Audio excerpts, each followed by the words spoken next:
আসসালামু আলাইকুম।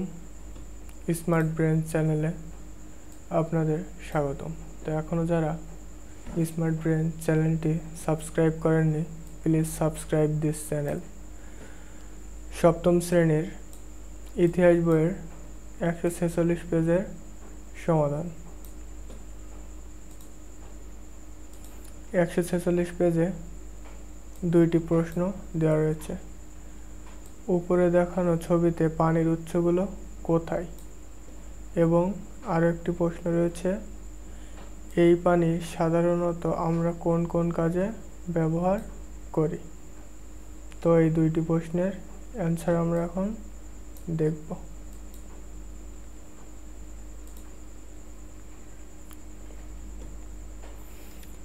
উপরের ছবিগুলো দেখে এগুলোর নাম, অর্থাৎ এই ছবিগুলো দেখে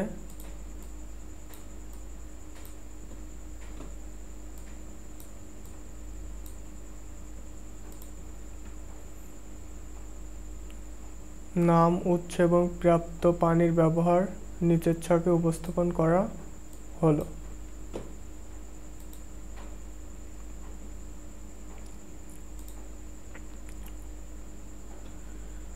প্রদর্শিত ছবি। উৎস কোন কোন কাজে ব্যবহার করি?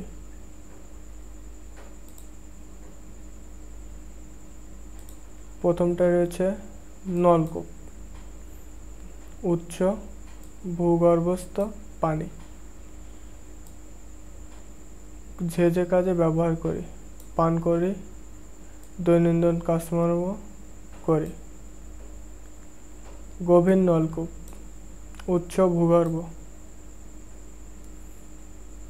কাজ কৃষিকাজে ব্যবহার।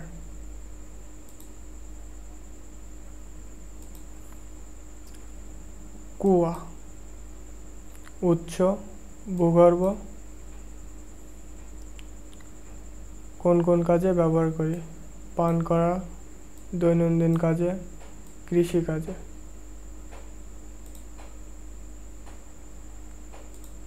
এবং নিচে রয়েছে নদী। উৎস বৃষ্টি, পাহাড়ি ঝর্ণা। যে যে কাজে ব্যবহার করি: কৃষিকাজ, নদীপথে যাতায়াত, শিল্প কারখানায়। তো এই ছিল 146 পেজের সমাধান। তো এখনও যারা আমাদের এই স্মার্ট ব্রেন চ্যানেলটি সাবস্ক্রাইব করেননি, প্লিজ সাবস্ক্রাইব দিস চ্যানেল। সহজ সহজ উত্তর পেতে আমাদের এই চ্যানেলটি বেস্ট। সো সংক্ষেপে এবং মানসম্মত ভিডিও পেতে অবশ্যই চ্যানেলটি সাবস্ক্রাইব করবেন। এবং আপনারা যারা অনলাইনে ইনকাম করতে চাচ্ছেন মোবাইলের মাধ্যমে, আমি একদম ফ্রিতে একটি মোবাইল কোর্স নিয়ে এসেছি, ফ্রিল্যান্সিং কোর্স, যেটির মাধ্যমে আপনারা দিন 200 থেকে 300 টাকা আর্ন করতে পারবেন। তো এই ভিডিওর শেষে ইন্ড স্ক্রিনে আমার ভিডিওগুলো দেওয়া রয়েছে। আর যদি সেখান থেকে না যান, তাহলে আমার ইউটিউব চ্যানেলের প্লেলিস্ট চেক করলে আপনারা দেখবেন সেখানে সুন্দর করে গোছালোভাবে ফ্রিল্যান্সিং কোর্স দেওয়া রয়েছে। আপনারা আপনাদের ছোট্ট মোবাইলটির মাধ্যমে খুব সহজেই দিন 200 থেকে 300 টাকা আর্ন করতে পারবেন। So thank you.